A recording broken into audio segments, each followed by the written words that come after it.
This is episode 67 of the Happy Diabetic Kitchen.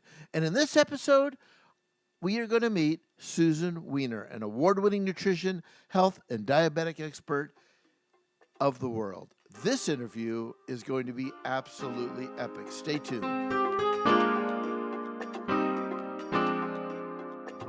This episode of the Happy Diabetic Kitchen podcast is sponsored by my diabetes supplier, US Med. US Med offers free shipping and a 90-day supply with every order. To see how they can simplify your diabetes care, call 1-877-840-8218. I did, and I can feel the love. Remember, there is a much better solution, US Med.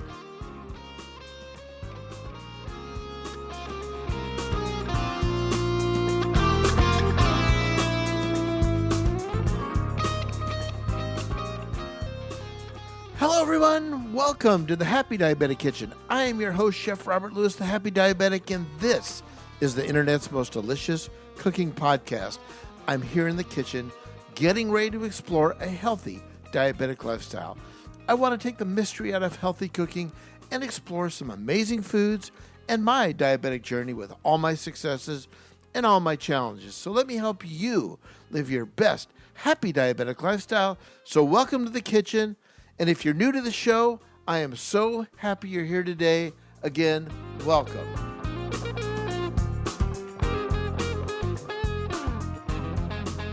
Today in the podcast, I want to introduce you to my good friend, Susan Weiner, an amazing diabetic educator who has just made a world of difference for so many people living with diabetes. So without further ado, let's get right into it.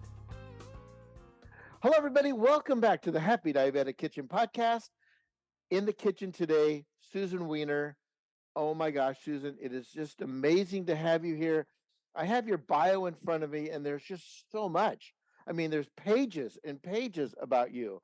So I just thought, why don't you just introduce yourself and tell all the happy diabetics out there a little bit about you and what you do, and we'll get right into the interview. Oh, thank you so much, Robert. And it's amazing to be here. You and I have known each other for so many years. So this is my absolute pleasure. I am a registered dietitian, nutritionist, and a certified diabetes care and education specialist. And for as many years as I can remember, I've been in private practice where I work with people who live with pre-diabetes, type 1 diabetes, type 2 diabetes, and people who have nutritional concerns. I work with athletes, both at the recreational and competitive levels. And I really love what I do. Back in March of 2020, when the pandemic was at its peak, I switched from an in-office practice to telehealth, and that's working out really well too. But other things I'm really passionate about in my career, I love to write and I love to speak. I have 2 columns that your listeners can check out. One is Diabetes in Real Life, which is in Endocrine Today. It's a news magazine for healthcare professionals, but it's for anybody, and you can read it online. It's also in print. And I'm also a contributor to Diabetes Self-Management magazine, where I have articles in almost every issue, plus a column called Susan and Tiara's Kitchen, where we talk about everything food, foodie, culinary recipes, and all that good stuff. And I highlight that because you've contributed amazing recipes to that column. So thank you so much. Everything's good. Well, you're so kind. And you've also been a diabetic educator of the year. Thank you. Yes, that was in 2015. I was honored to have served as the Diabetes Educator of the Year, which the name changed. I don't want people to be confused. It used to be Certified Diabetes Educator, and now it's Certified Diabetes Care and Education Specialist.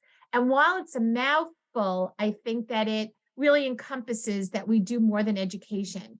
But that was an amazing honor, Robert. It really was. Yeah. I was able to travel the country and speak to a number of different state conferences on different topics around diabetes, one of which was focused on the topic that I actually wrote a book about, which is diabetes organization.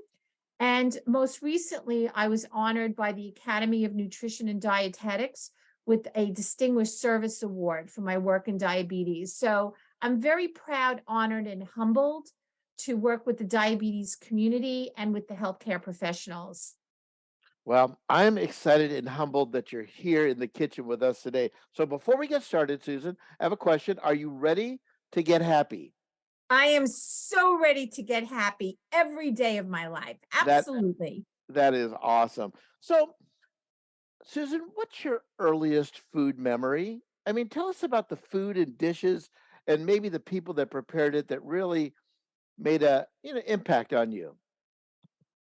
It's so funny that you said that because recently we were hanging some new pictures in my house that were actually new, really old pictures.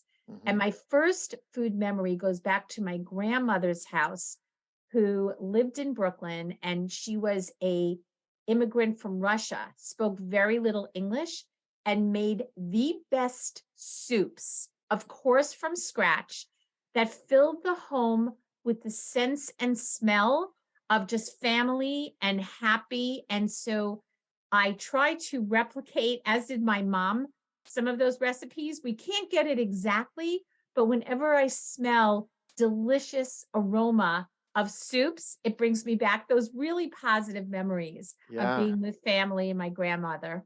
that's amazing. Do you have a favorite food that you like? So I have a few favorite foods, but I have to Okay. say this.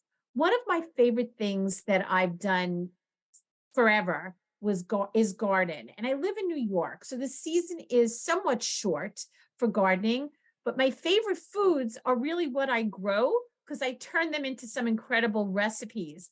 I've even grown things like kohlrabi, which I wasn't even sure what that was before I got a chance to kind of get into that, and tomatoes and cucumbers and zucchini, even different lettuces. So Mm. from that, I love eggplant parmesan. So I Oh, now yum. grow my own eggplant. And I will say, because it's a lot of work, maybe twice a year, I make my healthy version of eggplant parmesan. I bake it, and I actually use tofu instead of cheese because my family really enjoys it as a topping. And that has turned into one of my favorite foods because I feel very accomplished that I grew it, I picked it, and I cooked it. Wow. So sliced tofu or diced tofu on the top? So I dice it because it's a little bit easier to dice it, and Yeah. tofu takes on the flavor of what you're marinating it with. So I Mm. marinate it with a little bit of low sodium soy sauce, and I dice in my cherry tomatoes to it, and then I put it on top. So I guess it's not Wow. exactly an eggplant parm, but it's Susan's eggplant parm, and I love Man, it sounds amazing. it. It is. It's great. Yeah. So Susan, how did you get into this passion and love for diabetes health and helping people make a difference in their lives? How did all that start? So, Robert, there's a few people in my family that live with diabetes, but my earliest memory at about 5 years old of my first contact with someone with type 1 diabetes was I had a friend when I was younger, and her name was Darcy. And we met while swimming. We were taking swimming lessons. And I remember her having to come out of the pool, and her mother at that time, this was many years ago, having to take her out because now that I look back on it, she was having low blood sugar and treating that. And we were friends for many, many years throughout childhood and high school. And I was very intrigued, always in nutrition. That has Mhm. always been my passion. And once I became an RD, and so many patients live with pre-diabetes, type 1 diabetes, type 2 diabetes, gestational diabetes, and my background in applied physiology, which is also exercise physiology, I just became more and more interested in it and helping people in the diabetes community with it. My passion grew because of that personal connection, the connection with members of my family and my friends, but also because I just see such a need for it and a need to be, as you are, positive, providing education, and collaborative with people who are living with the experience. There's no one who's more of an expert with their bodies than a person with the lived experience. Mm. So true. So, in your mind, Susan, what do you think the biggest challenge diabetics face regarding eating and nutrition today? Since the pandemic, things have changed, but kind of on a continuum. They continue to change. At the beginning, when I began my telehealth practice, as we discussed, the initial challenge was people couldn't get some of the foods that they were typically eating that might have been towards the healthier side. People were very inactive also because we weren't really leaving our homes at a certain point. I think one of the challenges now that we're coming out on the other side and people are traveling again, seeing family, seeing friends, doing things we used to do before, was some are jumping in with both feet and maybe experiencing things that they haven't for the past few years. I've also been contacted by so many people who have gained a lot of weight because of inactivity and maybe not eating the way that they were pre-pandemic. But the good news is that that is, in my practice at least, and what I'm seeing, beginning to turn around with support from friends, family, people in the diabetes community, of course, but also people starting to really get back into their lives. It leads me back to our discussion on organization, because when people were home and eating completely at home during the pandemic, just not going out, not seeing other people, they didn't pack things with them like when they went to work into the office. So if you pack something, you had something contained with you for breakfast, for lunch, for snacks, for whatever that was very organized. When we were at home and watching a lot of television, maybe not working as much, and definitely not seeing friends, family, colleagues, etc., eating was less organized, a little bit more chaotic, much more couch surfing. So that was a really big problem to get out of. And we are getting out of it. We need to have assistance and help and understanding. And I also say to people in the healthcare profession, the most important question to ask a person living with diabetes, without saying anything, just ask the question and listen, active listening. Please tell me where you are on your diabetes journey. Robert, has anyone ever asked you that in healthcare? Tell me where you are on your journey. That opens people up to knowing that we care about you. Tell me about your food.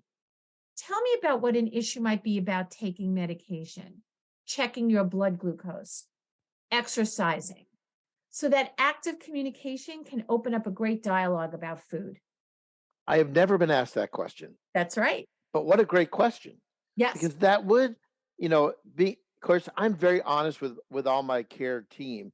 So that is probably going to help them to understand my lifestyle better and maybe guide and direct me in some ways that would work for me. Absolutely. So your healthcare team, and I'm so glad you have a great healthcare team, may have agenda or goals that they absolutely want to accomplish in the session. But if something is top of your mind, you're not going to listen to anything that they have to say until you say what you have to say. So that is a question that I ask many times, of course, spacing in between, but it will show a person, oh my goodness, this person really cares about what I think. My goals are important. What I have to share is important. And that way, the most important topic of conversation to you will be addressed. Yeah. I think if you're wanting to make change with someone, you really have to understand where they are and what they're doing. Yes, know? and yes. Yes, yeah. I mean, so many visits to the doctor's office, it's like I got to check the boxes and then get you out. Right? And I hear that a lot from people whereas I like to say, you need to take responsibility, bring questions with you, be proactive and take the lead.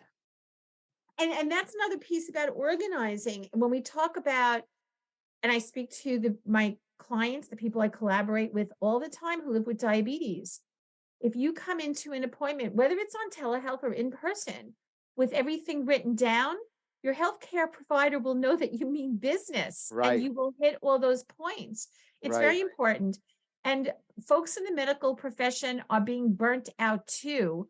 One of the hard parts is, I think, in the patient portals, responding to questions, and sometimes the time that takes, and sometimes there could be miscommunication. There's a lot of information that is being communicated, and with people with diabetes, including patient-generated health data through diabetes-related devices, that sometimes happens. So I love that you speak to people about making sure that they bullet their points to make sure that they're discussed, and your doctor will totally appreciate that as well. I think you're right, because my doctors do.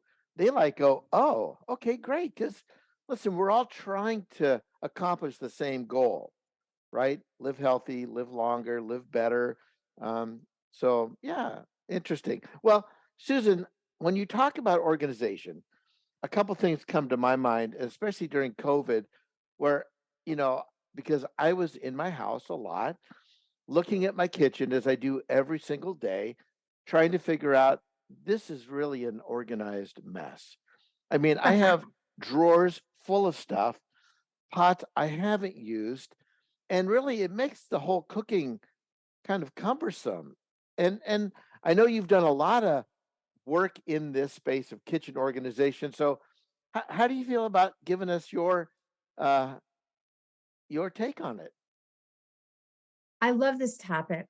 I love the way that you just described it, because if you can't find what you need to prepare food, you can have the best intention, but it's just not going to get done. So I like to use the word START, START, to think about kitchen organization.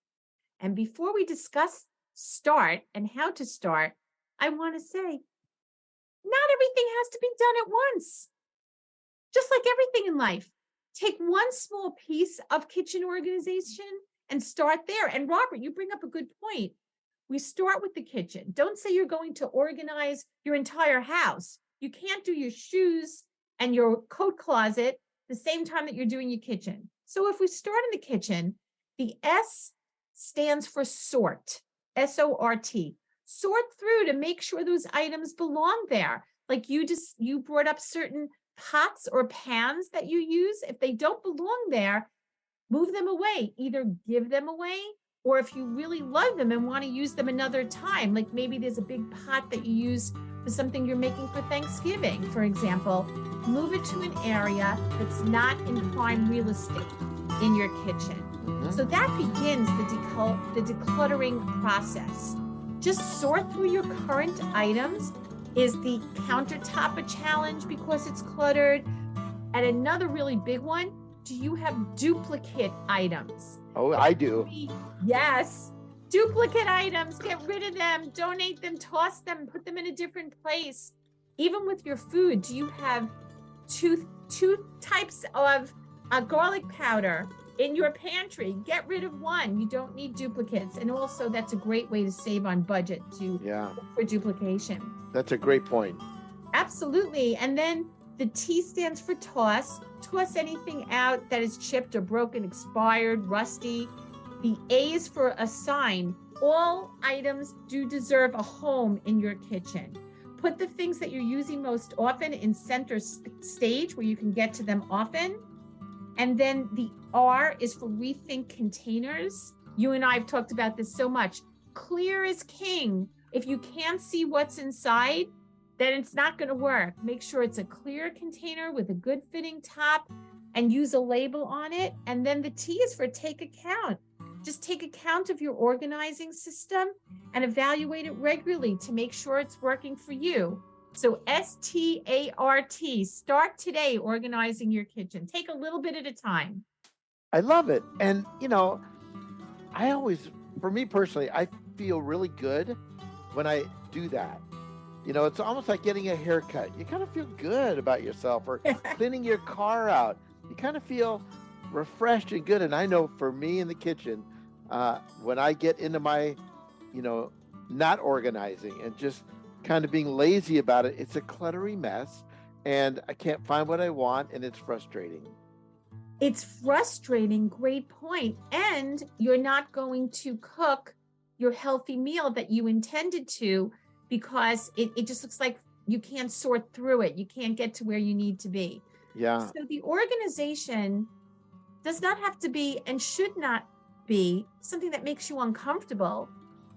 It's on your terms. It's whatever you feel is the way it should be organized. But starting with a few of those points can really help you start in a way. If you have a cluttered countertop, or you said you have a couple of drawers that have a lot of extra stuff in it, start with those. It'll inspire you to get to the rest of the kitchen. I'm doing it today. I have 2 drawers.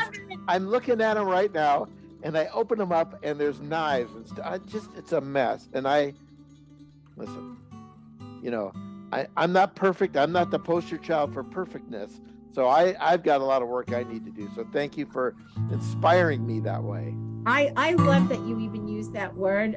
Perfection and perfectness are completely overrated and not true at all. Absolutely. Not true at all. So great word and term to bring up. Yeah. So Susan, let's flip the coin a little bit.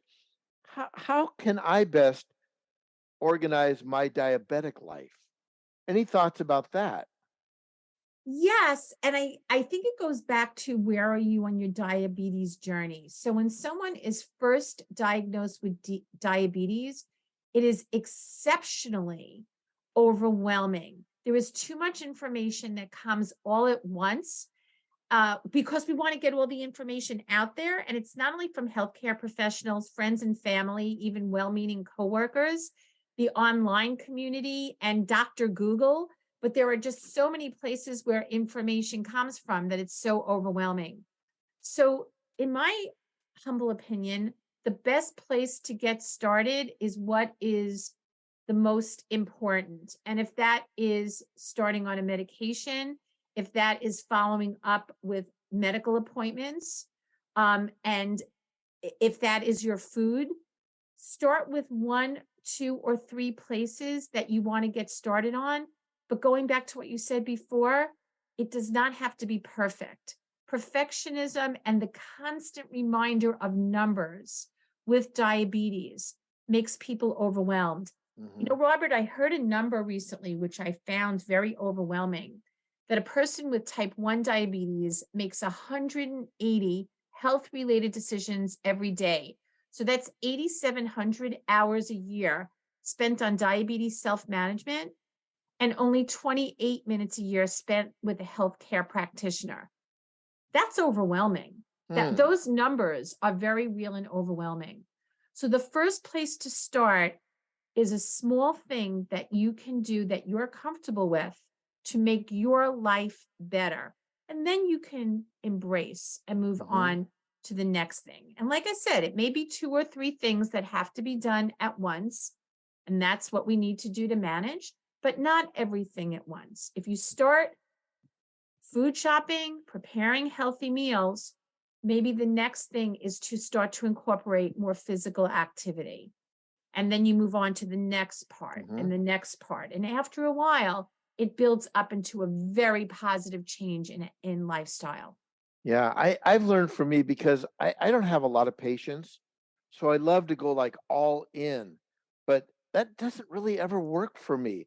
So when I can take a baby step, work on something, eating is the same way. People always ask me, can I have your perfect diabetic diet? All the time. Yes. And I have to really help them to understand there is no such thing.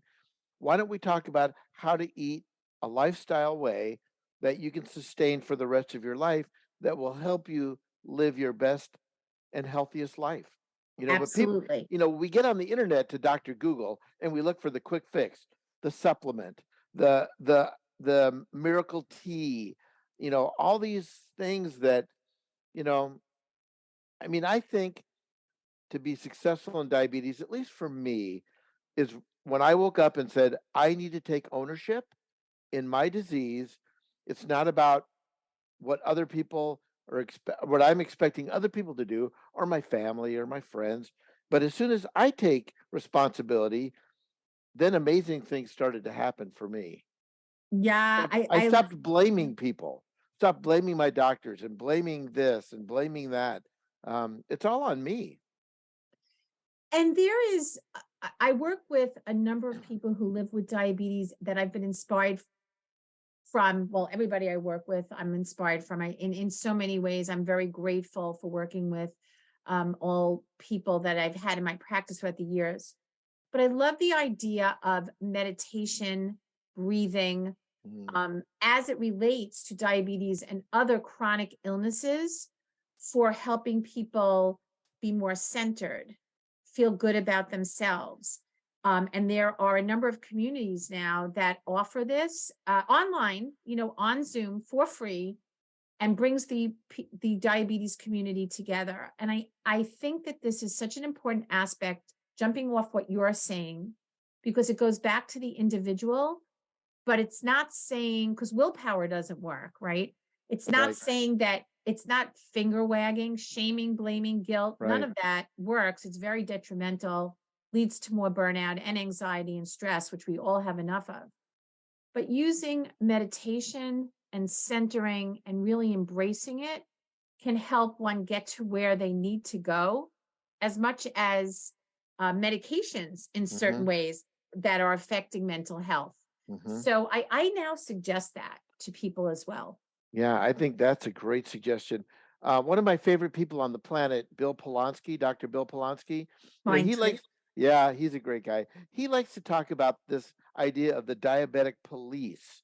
And there's so many people out there, who say the strangest things that want to police me, but really that doesn't work for me. And I need to be my own best advocate. And so, help people to, if you're surrounded by people who like to be a diabetic policeman, don't eat that. Why are you eating a cheeseburger?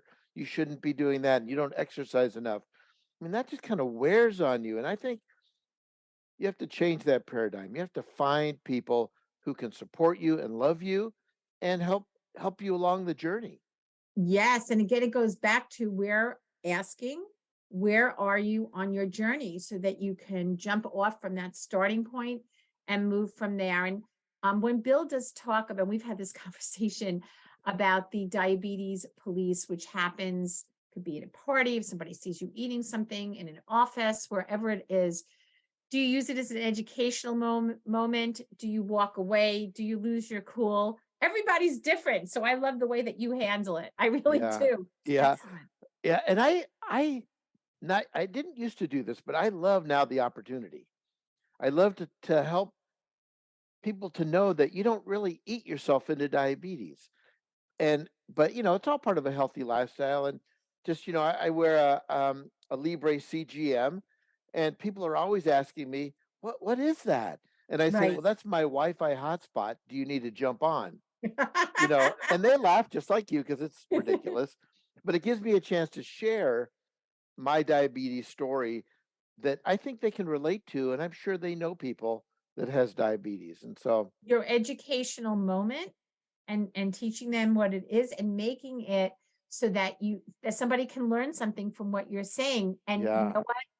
Some people might be interested, some people may walk away, but you did your part to educate, and that's right, amazing. right. And I have this new thing. I'm reading some things, and I'm trying to be unoffendable. Ooh, do share. Well, I'm just trying to have a state of mind where I'm not so easily offended and easily. I mean, I take things pretty personal, and I have a hard time getting over them. But I'm trying to be more unoffendable. Yes. Trying to like let me share my love with you, and let me help you learn about my disease, so you know where I'm coming from. Yeah. And that's a really great attitude. I It is hard, just in everything going on right now, to be unoffendable. Oh my That's why gosh, I was yes. like, that's a great term and a great way to be. And I think it goes back a little bit to what we talked about with meditation, maybe feeling better with one being in one's own skin and Hmm. being more centered can also help build on that. Yeah, yeah. Susan, what brings you the greatest satisfaction in your work?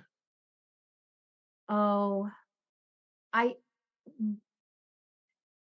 I get the greatest satisfaction when someone comes back to me who doesn't need my services as much anymore, because they've made such positive changes that they're feeling really good on their own Mm-hmm. and they're moving forward on their own.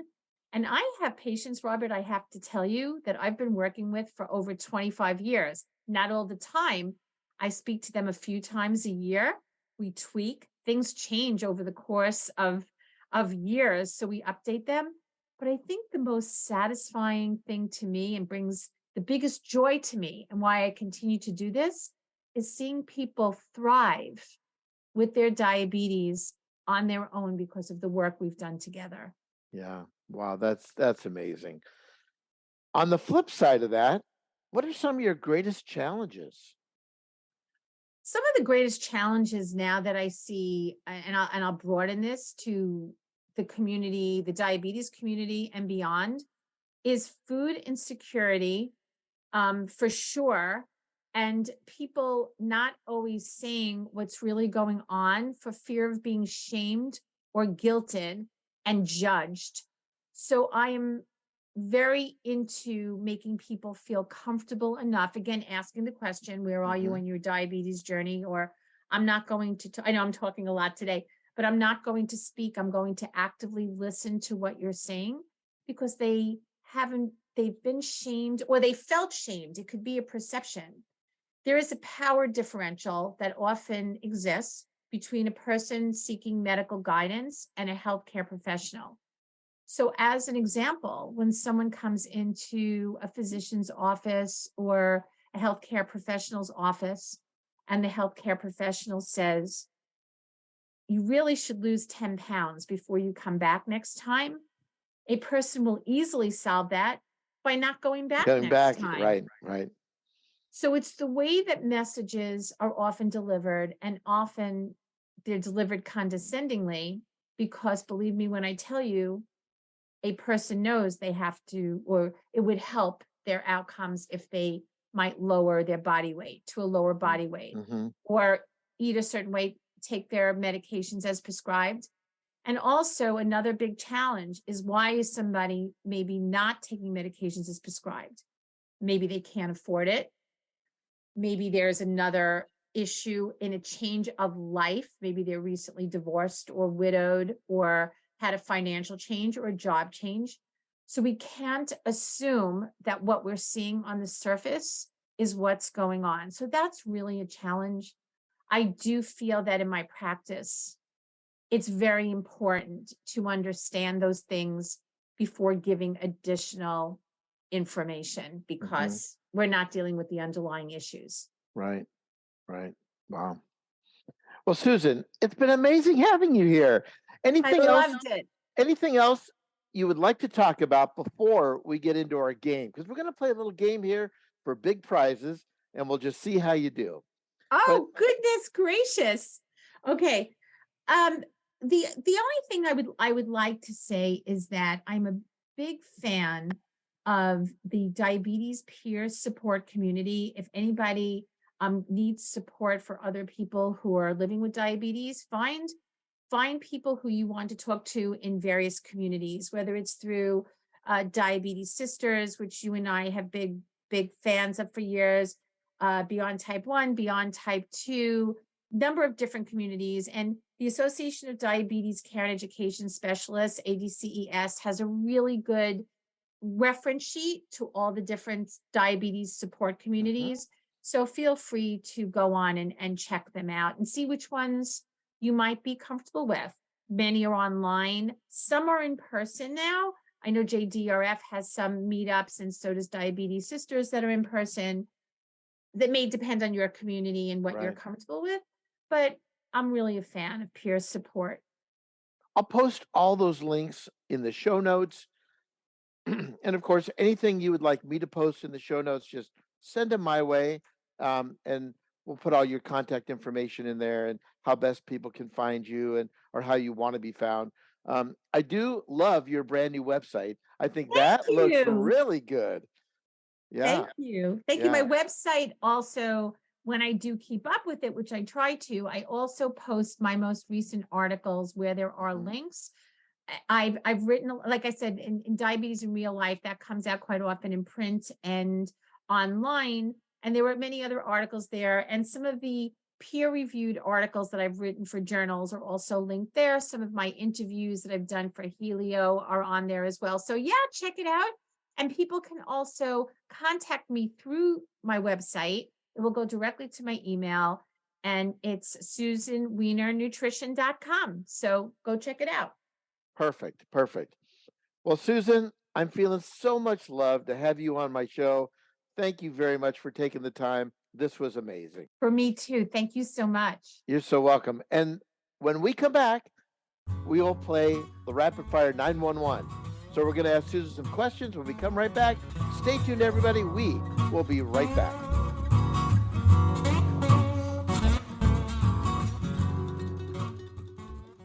All right, everybody, welcome back. We're here with Susan Weiner in the kitchen, and we're about to play the rapid fire round, the 411. So, Susan, here's what's going to happen. Are you ready to play? I am ready to play. Okay, I'm going to ask you a series of rapid fire questions, and you simply just choose your preference. For example, Chevrolet or Ford, butter or olive oil, riding a bike or hiking, that kind of thing. All right, are you ready? I am. Here we go. Olive oil or butter? Olive oil, extra virgin. Of course. Pineapple or papaya? Pineapple.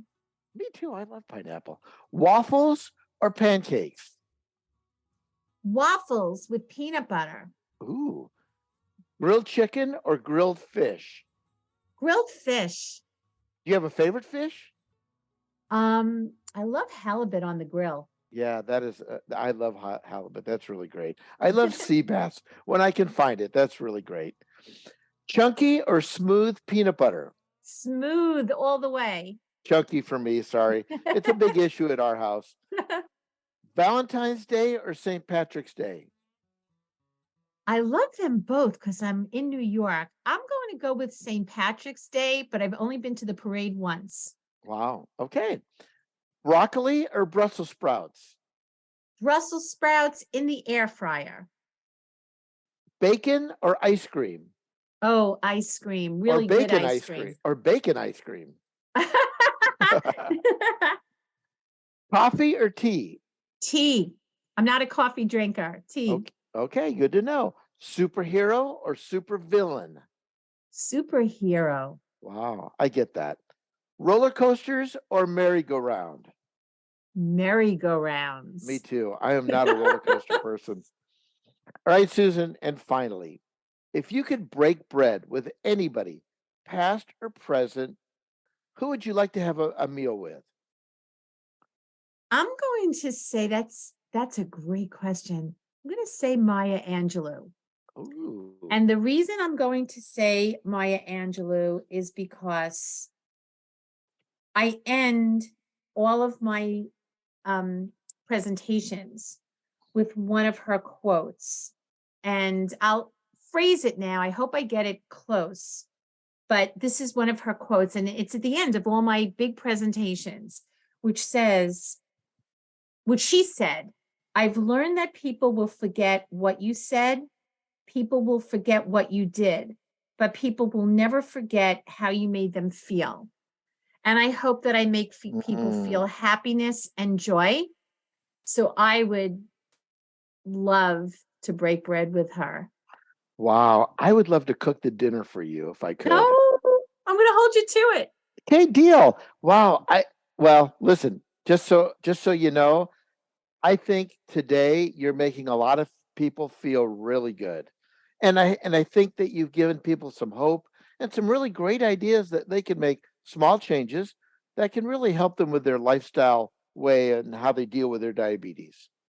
I'm so glad, and it's made me so happy to be here, Robert. And also thank you so much for everything that you do for people living with diabetes, their families, their friends, and for all clinicians. You are an amazing human and a fantastic resource always to me. I always reach out to you, and thank you for always being there for me as well.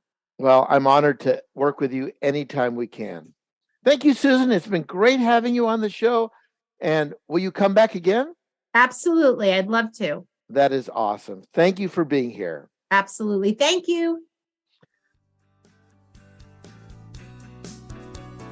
The Happy Diabetic does not provide medical advice. This podcast is offered only to provide general information regarding health, wellness, and nutrition. And the information in this podcast is really not intended to be a substitute for medical treatment performed by a healthcare professional. So, if you have questions, consult them before making any major changes to your diet or your eating or exercise lifestyle. I'm not a doctor or a certified educator. I'm a chef living with type 2 diabetes just like you. Although I have 3 children, Attila, Dracula, and Frankenstein, that makes me a psychiatrist of sorts. If you're loving what you hear in the kitchen, share this podcast with all your friends and family and anyone you know living with diabetes. Please leave a comment or feedback at Stitcher, Google Play, or Apple Podcasts, and head over to my website, happydiabetic.com, to hear the latest podcast episodes. Our podcast is sponsored by my friends at US Med Supply. Our theme music by the Happy Diabetic Kitchen Band, and of course, our kitchen mascots, Scout and Tucker. Remember, this year better than last year.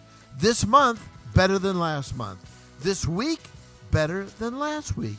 And this day better than yesterday. Thanks everyone for tuning in. And let me leave you with this thought.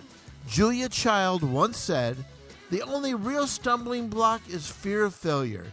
In cooking, you've got to have a what the hell attitude." Thank you, Julia. So long for now, and remember, no one loves you more than me.